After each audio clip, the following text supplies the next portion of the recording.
চিওড়া কাজির বাজার আজ কেবল একটি নাম, এক নিস্তব্ধ প্রান্তরের পরিচয়।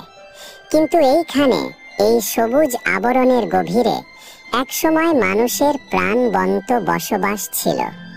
প্রতিটি ইটের ভাঁজে, প্রতিটি নীরব দরজার সামনে লুকিয়ে আছে হারানো জীবনের এক একটি নিঃশব্দ কান্না। এই বাজারের প্রতিটি দালান, প্রতিটি ভাঙা কাঠামো আজ কেবলই বিষাদ বহন করে।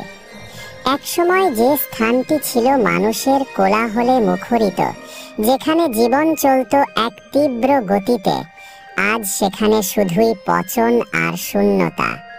ব্যবসায়ীর কণ্ঠস্বর নেই, ক্রেতার আনাগোনা নেই, শুধু লতা গুল্মের নীরব বিস্তার। প্রকৃতি যেন ধৈর্যের সাথে অপেক্ষা করেছে, আর এখন সে তার অধিকার প্রতিষ্ঠা করে চলেছে প্রতিটি ধূলিকণায়।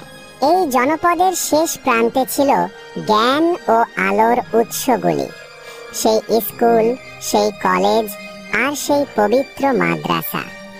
সেই সব চত্বরে একদিন ছাত্ররা খেলাধুলা করত, বড় হওয়ার স্বপ্ন নিয়ে পড়াশোনা করত।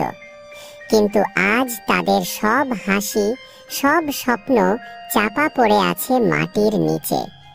বিদ্যাপীঠের জানালাগুলি ভাঙা, আর দেয়ালগুলি ঢেকে গেছে সবুজের ঘন জালের নিচে, যেন তারা কোনোদিন আর নতুন আলো দেখবে না।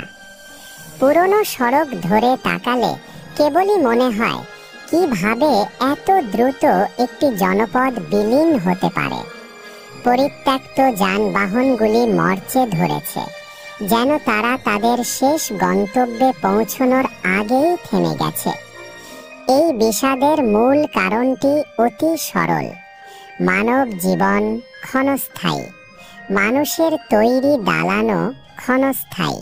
এই দৃশ্য বলে যায় এক কঠিন সত্য: মানুষ তার দম্ভ নিয়ে গড়ে তোলে বসতি, কিন্তু পৃথিবী ঠিকই আছে এবং টিকে থাকবে, কারণ চূড়ান্ত বিজয় সব সময় প্রকৃতিরই হয়।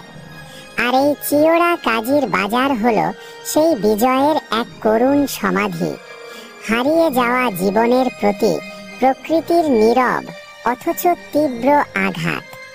এই শূন্যতা এতটাই ভারী, যা বুকের ভেতর এক অব্যক্ত হাহাকার তৈরি করে যায়।